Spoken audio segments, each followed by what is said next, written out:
I broke up with my girlfriend on Christmas because of her family. Okay, I'm of indigenous descent. I do perform at powwows and sing too. My girlfriend is white, so is her family, except for her brother-in-law, he's African American. This is my first Christmas with them and my girlfriend, been together a year and a half. There's that bit of backstory.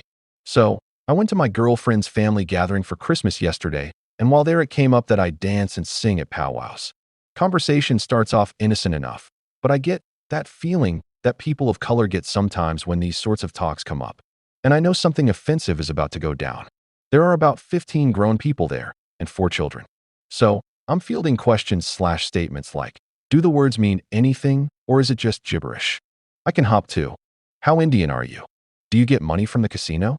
Anyways, my girlfriend's uncle tells me to do an Indian chant and wants me to dance too. I said no. Then girlfriend's dad chimes in with, come on, do one. And then like 6 others start asking. I say it's just weird, and I don't want to.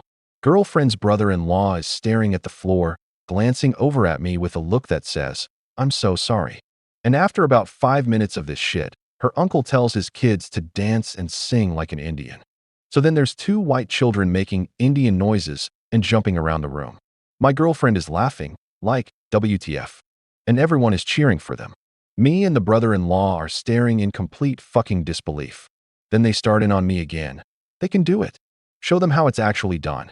I've had enough. I stand up and tell them I'm not their fucking show monkey, and they need to be more respectful of other cultures. Girlfriend just sits there. She's been to at least 10 of my performances and claims to love my culture, and she not once defended me or it here. I look over at her and ask her to help me out here, and she sheepishly says, they're just kidding around. And I say, okay, well, I'm not kidding around when I say we're done. Her dad and uncle start saying something, and her sister says that that's not fair. And I start walking to the bedroom to get my shit to leave. While doing so, I forget that she drove her car, and I'm without transport to get 4 hours to my apartment. So, I suck it up, go back out there while ex-girlfriend's grandma is telling everyone off. She was also not happy about what transpired. She's a goddamn saint of a woman. I say to ex-girlfriend, you need to take me home. Now, please. She's crying, naturally.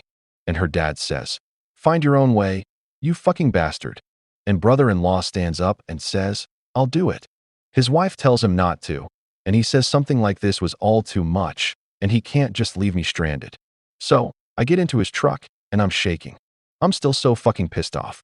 And he gets in, starts it up, and we're off. About 15 minutes down the road, he looks at me and says, bro, what the fuck? And we start laughing. He tells me about what happened his first time meeting that family and all the stories thereafter.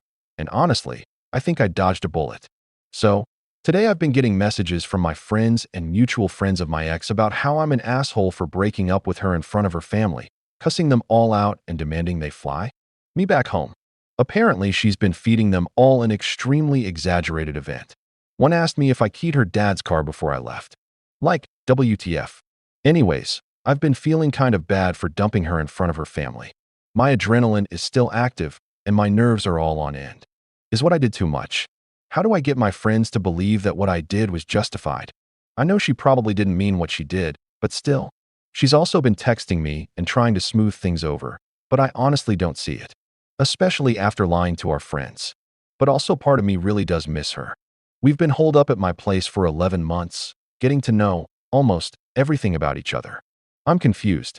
I know me and most of her family are done even if we work this shit out. It's a weird thing to love someone, and then suddenly you have to tell yourself you don't anymore. TLDR, girlfriend's family was being very disrespectful to my indigenous heritage and culture, told their children to dance like Indians, and I freaked out and broke up with her in front of them all. Top comment. Miss Lexi Black. Fuck that noise. Her family is racist, and she didn't stand up for you. You dodged a bullet. You don't owe anyone a performance, and I'd break up with someone treating me like a dancing monkey too. The fact she doubled down and started lying about what happened shows you how much love and respect she has for you. Move on with a clear conscience and don't look back. You deserve someone who will stand up for you. Sending you love. Update. So, first off, thank you for the awards and stuff. The kind words. And mostly the advice. Second, I turned off my phone after my original post and immediately got hammered, passed out. Woke up at 2 p.m. the next day, ordered some MF waffles, and built my dog a bed that she won't sleep in. Whatever, I guess. Then got into my car, went to Best Buy to buy a PS5. They didn't have any, naturally. Bought a new TV instead, got a Switch and some games, and had been living the best fucking life I could possibly be living. No phone, no internet, except for the gaming, no social media, and honestly, no heartache. Finally turned my phone back on today to an absolute onslaught of texts, missed calls, voicemails, FB messages, Twitter messages, and you name it. There was a message on my PS from my brother even. I did respond to him to let him know I was fine and to tell our family not to worry, I was just dealing in my own way. The juicy bits are as follows. X is terribly sorry, and she doesn't condone what they did, but it's her family, and she didn't mean to laugh, or whatever. She keeps trying to bait me to respond with things like, what about our history? We talked about having a family. Basically, trying everything.